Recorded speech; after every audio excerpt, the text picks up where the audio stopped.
Get to know our family members. What is a family? When you are born, you become a member of a group of individuals known as your family. Mother. We also call her mom, mommy, or mama. She takes care of our family. She also works at times to provide our needs. Father. We also call him daddy, dad, or papa. He takes care of us too and works to provide our needs. Grandmother.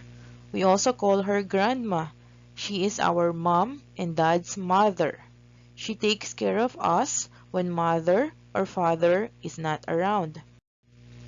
Grandfather. We also call her grandpa. He is our mom and dad's father. She takes care of us when mother or father is not around. Sister. She is our eldest sibling. She is a girl.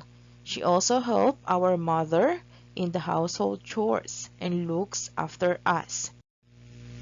Brother. He is our eldest sibling. He is a boy. He also helps in the household chores and looks after us. Baby. A baby is a newborn child, the youngest in the family. Thank you.